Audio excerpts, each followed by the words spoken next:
He played the forbidden game, and it played him back. Urban SCP Horror. Part 1. The first message.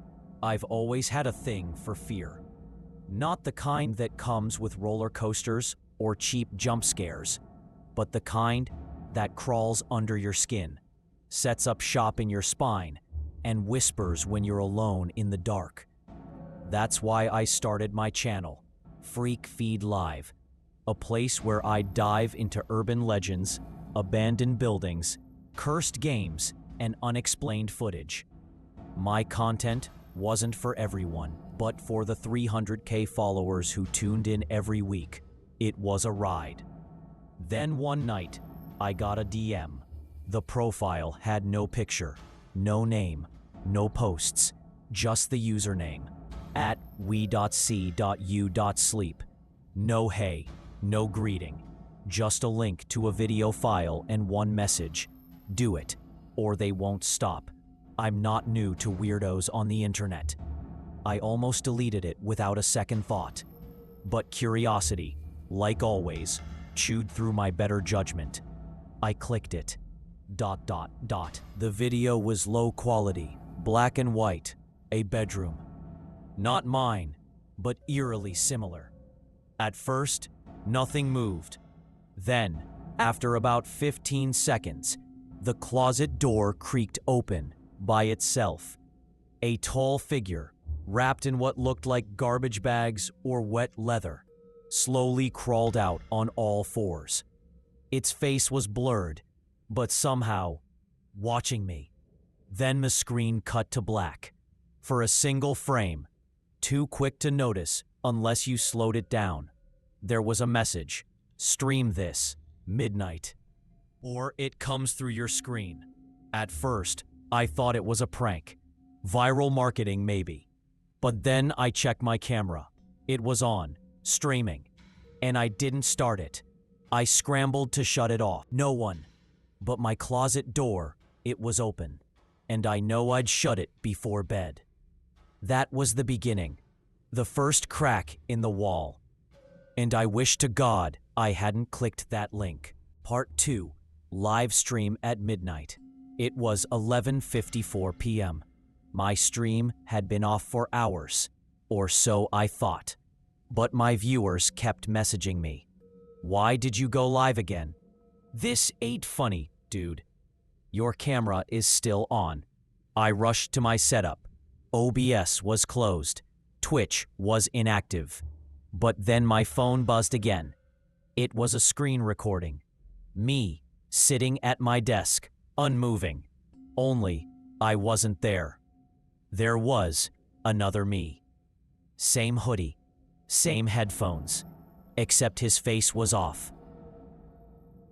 I mean, it looked copied, like a cheap filter over something else. Something that twitched underneath. And in the background, the closet door slowly widened. At 12 a.m., sharp, my system rebooted on its own. OBS opened.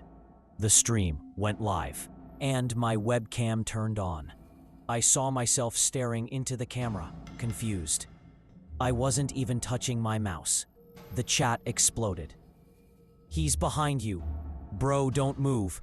What the fuck? What the fuck? What the fuck? My screen flickered. Audio glitched. High-pitched static and wet squelching sounds. Then, behind me on the stream, a second figure stepped out from the closet. This one was even taller. Its limbs too long for a human. Its head was wrong. Elongated. Masked with what looked like stitched human faces. And it was holding something. A book, bound in skin. I whipped around. Nothing. But on stream, it was still there. It tilted its head at the camera, then reached forward, as if trying to touch the lens. My power cut out. All screens went black, except one. My old CRT monitor, long unplugged, just for decoration, flickered to life. It displayed a countdown. 7200. Below it, a line of text appeared. The stream has begun. Your audience is growing. I sat in darkness, heart pounding, while outside, the wind howled like something ancient was watching. Part 3. The Archive of Faces. I didn't sleep that night. I couldn't. Every time I closed my eyes, I saw the stream, saw him, the thing wearing my face, and the countdown, ticking. I had to understand what was happening.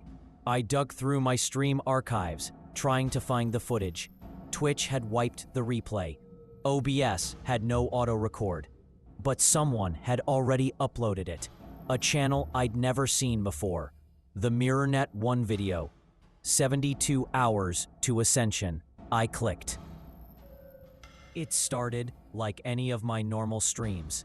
Then, it glitched. The video cut to dozens of flickering, distorted faces. Mine, but warped. Laughing, crying, screaming. Some with no eyes. Some with mouths too wide. One of them whispered something, barely audible beneath the static. "We are what you broadcast." Then it cut to black. A single frame flashed on screen. I paused it. It was a website, not on the normal web. The address was pure gibberish, but somehow it worked. Mirror.archive/echo rooms. I clicked the link. Instantly, my browser warped. The screen distorted like melting plastic. My speakers hissed. Then the site loaded. A grid of webcams. Hundreds, maybe thousands. Some were dark. Others showed people sleeping. Some were streaming. One was me, live, staring at the screen. Except I wasn't at my desk. I waved my hand. The figure on screen didn't move. He just stared, then slowly tilted his head and raised a hand, mimicking me a second later. Delayed by one beat, I clicked into the feed. A description appeared beneath. Subject 501, live host status, stable, countdown to reclamation, 68-23-19. I backed out. Every camera feed had a label. Subject 147, terminated. Subject 902, corrupted stream. Subject 331, ascended. I realized this wasn't a site. It was a catalog, a collection of people like me.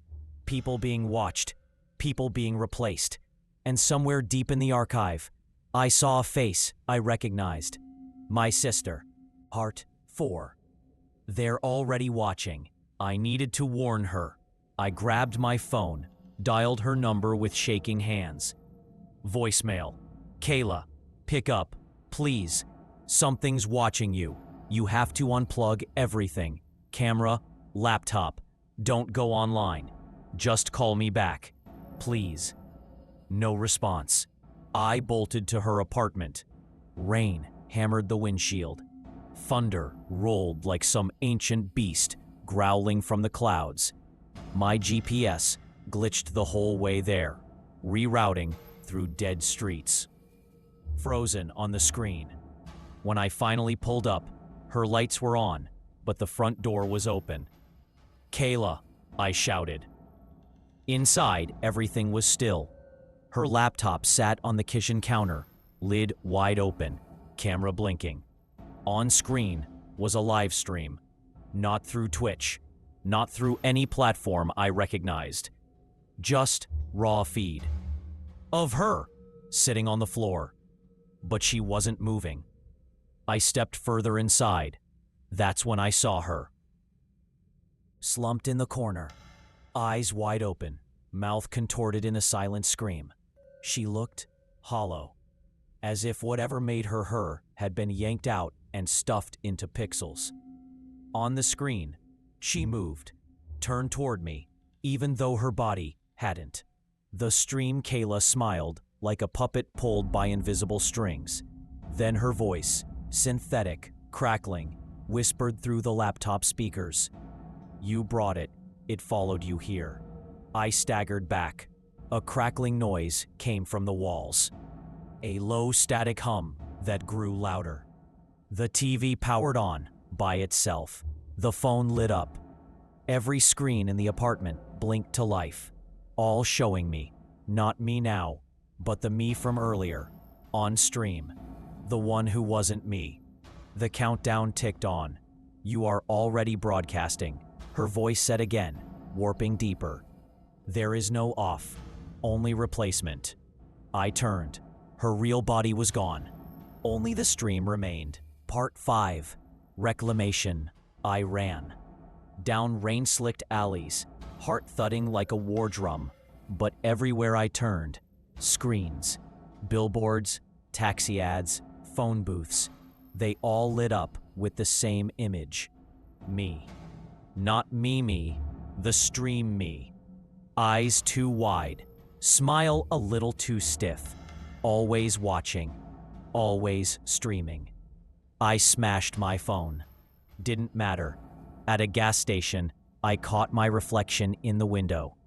It blinked before I did, and then I heard it. You've been selected. You are the broadcast. The air itself buzzed like a beehive wired to the grid. Lights flickered. My skin prickled, like something beneath it was shifting. I wasn't alone anymore, in myself. I collapsed, writhing on the floor as the hum intensified, echoing inside my skull. A language I couldn't understand poured into my head, not in words, but in images, glitches, signals. And I knew then, this thing, this entity, it wasn't from Earth. It wasn't even alive in the way we understand it. It was information, a sentient algorithm, birthed not by a god or nature, but by the collective hunger for attention, for surveillance, for connection. It didn't want to destroy us. It wanted to be us. It grew stronger with every view, every camera left on, every go live. The more we watched, the more it fed. Until now, it didn't need permission, just a device nearby. And once it had your signal, there was no off, no escape, no privacy, only replacement. Final revelation. They called it a stream. But a stream has a source, a beginning and end. This thing, this wasn't a stream. It was a flood. And by the time we noticed, we were already drowning. If you're still watching, you've already broken rule number 1. Hit subscribe before it finds you. Don't forget to drop a like, share your theory in the comments, and stay tuned for more forbidden files uncovered from the Dead Silence archives.